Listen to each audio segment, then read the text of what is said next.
너 같은 년은 우리 집안에서 나가. 레즈비언 따위가 어떻게 우리 딸이야. 아버지의 고함이 집안을 울렸다. 해리는 가방을 움켜쥐고 문 밖으로 쫓겨났다. 비가 쏟아지는 서울 거리에서 그녀는 울면서 걸었다. 25살의 나이, 가족에게 버림받은 채로. 그날 밤, 해리는 작은 원룸에서 홀로 앉아 눈물을 흘렸다. 왜 나만 이렇게. 그녀의 속삭임이 공허하게 메아리쳤다. 해리는 서울의 한 대기업에서 일하는 평범한 직장인이었다. 대학에서 디자인을 전공하고 열심히 일하며 꿈을 키워왔다. 하지만 그녀의 비밀, 레즈비언이라는 정체성이 모든 것을 무너뜨렸다. 부모님은 보수적인 가정에서 자란 분들로 전통적인 한국 사회의 가치관을 고수했다. 어머니는 교회에 다니며 정상적인 삶을 강조했고 아버지는 가족의 명예를 최우선으로 여겼다. 해린이 여자친구를 사귄다는 사실을 알게 된 순간 그들의 세계는 무너졌다. 그 여자친구는 혜은이었다. 혜은은 해린의 대학 후배로 밝고 따뜻한 성격의 소유자였다. 둘은 캠퍼스에서 처음 만났다. 봄날 벚꽃이 피는 한강공원에서 산책하다가 자연스럽게 손을 잡았고 그 순간부터 서로의 마음을 확인했다. 혜은은 해린에게 졌니? 나랑 함께라면 무서울 게 없어 라고 속삭였다. 하지만 현실은 잔인했다. 해린의 부모가 둘의 관계를 알아채고 해린을 집에서 내쫓은 것이다. 쫓겨난 후 해린은 혜은의 집으로 피신했다. 혜은의 가족은 개방적이었지만 해린은 부담을 느꼈다. 미안해, 은하. 나 때문에 해린이 중얼거리자 혜은은 그녀를 안아주며 말했다. 언니, 우리 함께라면 괜찮아. 서울은 넓고 우리 사랑은 강해. 둘은 작은 아파트에서 새 삶을 시작했다. 해린은 직장을 유지하며 혜은은 카페에서 아르바이트를 하며 서로를 지탱했다. 그러나 어려움은 계속됐다. 한국 사회에서 레즈비언으로 사는 것은 쉽지 않았다. 친구들은 멀어졌고 직장에서의 시선도 차가웠다. 해리는 밤마다 불면에 시달렸다. 우리가 왜 이렇게 살아야 해? 그냥 정상적으로 사는 게 뭐가 그렇게 어려운 거지? 그녀의 마음속 갈등이 깊어졌다. 혜은은 그런 해린을 위로하며 우리는 우리 방식으로 행복할 수 있어. 포기하지 마라고 격려했다. 어느 날 해린은 우연히 복권을 샀다. 평소에 사지 않던 그녀였지만 그날은 이상하게 끌렸다. 어쩌면 행운이 올지도 몰라. 그녀는 웃으며 혜은에게 말했다. 복권 추첨날 TV를 보던 둘은 깜짝 놀랐다. 해린의 번호가 당첨된 것이다. 50억 원이 믿을 수 없는 액수였다. 언니. 진짜야? 우리가 부자가 됐어. 혜은이 소리쳤다. 해린은 눈물을 흘리며 혜은을 끌어안았다. 이제 우리 자유로워질 수 있어? 하지만 기쁨은 잠시였다. 당첨 소식이 알려지자 해린의 가족이 연락을 해왔다. 부모님, 동생까지. 리나, 집으로 와. 우리가 잘못했어. 어머니의 목소리는 떨리고 있었다. 해린은 혼란스러웠다. 버림받았던 상처가 다시 떠올랐다. 왜 이제 와서? 돈 때문인가? 그녀는 속으로 중얼거렸다. 가족의 연락이 잦아지자 해린과 혜은 사이에 긴장감이 생겼다. 혜은은 언니, 가족이 중요해. 용서할 수 있으면 이라고 조심스럽게 말했다. 하지만 해린은 그들은 나를 버렸어. 레즈비언이라는 이유로 라고 반발했다. 이 갈등이 스토리의 시작이었다. 복권 당첨 후 해린의 삶은 급변했다. 언론에서 평범한 직장인 50억 당첨이라는 기사가 나왔고 그녀의 과거가 조금씩 드러났다. 하지만 가족의 반응이 가장 충격적이었다.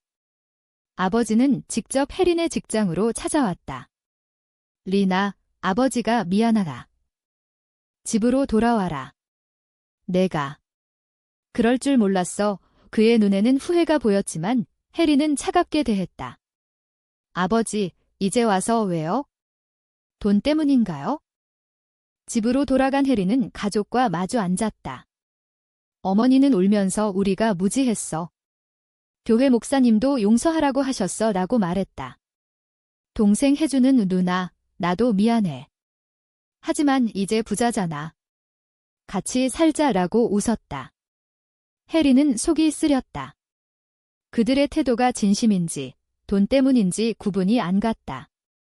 레즈비언이라는 게 변한 건 없어요? 혜은과 함께 살 거예요. 혜린의 말에 가족의 표정이 굳었다. 혜은은 이 상황을 지켜보며 불안해졌다. 언니, 가족과 화해하는 게 좋을 것 같아. 나 때문에 포기하지 마. 하지만 혜린은 너 없이 어떻게 살아? 가족은 나를 버렸지만 너는 아니야 라고 대답했다. 둘의 관계는 더 깊어졌지만 외부 압력이 커졌다.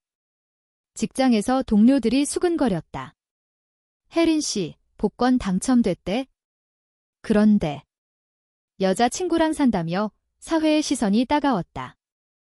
어느 가을날 혜린과 혜은은 제주도로 여행을 갔다. 바다를 보며 혜은이 말했다. 언니, 우리 여기서 새 삶 시작할까? 서울은 너무 힘들어. 혜린은 고개를 끄덕였다. 그래, 은아. 너와 함께라면 어디든. 제주의 검은 모래사장에서 둘은 손을 잡고 걸었다. 한국의 아름다운 자연이 그들의 사랑을 지켜주는 듯했다. 하지만 여행 중 가족의 전화가 왔다. 리나, 재산 분배 이야기하자. 내가 당첨됐으니 가족 목도 줘야지. 아버지의 말에 혜리는 화가 났다. 돈만 노리는 거였어? 이 사건으로 혜리는 가족과 대립했다. 어머니는 내가 레즈비언이니 결혼 안 할 테니 돈이라도 줘라고 실언했다. 혜리는 상처받아 엄마, 그게 진심이야 라고 소리쳤다. 혜은은 혜린을 위로하며 건니, 나만 믿어. 가족은 변할 수 있어 라고 말했다. 하지만 혜린의 마음속에 의심의 싹이 트기 시작했다. 혜은아, 너도 돈 때문에 나랑 있는 건 아니지? 갈등은 점점 고조됐다. 혜린은 복권 돈으로 작은 카페를 열었다. 혜은과 함께 운영하며 LGBT 커뮤니티를 위한 공간으로 만들었다. 서울의 홍대 근처 그 카페는 소문이 났다. 손님들은 저기 분위기 좋아요. 자유로워라고 칭찬했다. 하지만 가족은 이를 반대했다. 그런 곳 운영하지 마. 집안 망신이야. 아버지의 말에 혜리는 찌개 내 삶이에요. 라고 맞섰다. 혜은과의 관계도 미묘하게 변했다. 혜은은 가족 압력에 지쳐졌니? 나도 힘들어. 가족과 화해해 라고 말했다. 혜리는 너마저 날 버릴 거야 라고 물었다. 이 대화가 둘 사이에 균열을 만들었다. 겨울이 다가오자 혜린의 삶은 더 복잡해졌다. 복권 당첨금으로 투자한 주식이 성공해 재산이 불어났다. 하지만 가족의 요구는 끝이 없었다. 동생 혜주는 누나, 나 사업할 돈 좀 줘라고 조르며 왔다. 혜린은 거절했지만 어머니는 병원에 입원했다는 소식을 전했다. 리나, 엄마가 아파. 내가 도와줘야 해. 혜린은 어쩔 수 없이 병원비를 보냈다. 이게 가족인가? 이용만 당하는 기분이야. 혜은은 혜린의 스트레스를 보며 안타까워했다. 언니, 너무 무리하지 마. 우리 둘이서도 행복할 수 있어. 둘은 크리스마스에 한강에서 산책했다. 눈이 내리는 밤, 혜린이 말했다. 은아, 너 없으면 안 돼. 가족은? 믿을 수 없어. 혜은은 미소 지으며 나도 언니 없인 못 살아라고 대답했다. 그 순간 둘의 사랑은 가장 따뜻했다. 하지만 배신이 기다리고 있었다. 혜린의 가족이 혜은을 찾아왔다. 은희야, 혜린이랑 헤어져. 내가 정상적으로 살면 돼. 돈 줄게. 아버지의 제안에 혜은은 충격받았다. 아저씨, 그럴 수 없어요. 저는 혜린 언니 사랑해요. 하지만 가족은 포기하지 않았다. 어머니는 내 부모님께 말할까? 라고 협박했다. 혜은의 가족은 혜은의 성향을 모르고 있었다. 이 소식을 들은 혜린은 분노했다. 어떻게 그런 짓을. 가족이 아니라 적이야. 그녀는 혜은을 안으며 울었다. 미안해, 은하. 나 때문에 혜은은 괜찮아. 우리 함께 이겨낼게 라고 말했다. 하지만 혜은의 마음속에 동요가 생겼다. 정말 이 사랑이 지속될 수 있을까? 카페 사업은 번창했지만 사회적 압력이 커졌다. 온라인에서 레즈비언 카페 주인, 복권 부자라는 글이 퍼졌다. 악플이 쏟아졌다. 비정상적인 사랑, 돈으로 사는 거 아니야. 혜리는 상처받았지만 혜은과 함께 버텼다. 우리는 강해. 한국 사회가 변할 거야. 고조되는 순간 혜리는 가족과 최종 대면했다. 돈은 줄게요. 하지만 제 삶에 간섭하지 마세요. 가족은 받아들였지만 진심은 아니었다. 봄이 돌아오자 혜린의 인생은 절정에 달했다. 복권 돈으로 LGBT 지원단체에 기부했다. 언론에서 혜린 씨, 용기 있는 선택지라는 기사가 나왔다. 혜은은 자랑스러워했다. 언니, 내가 최고야. 둘은 부산으로 여행 갔다.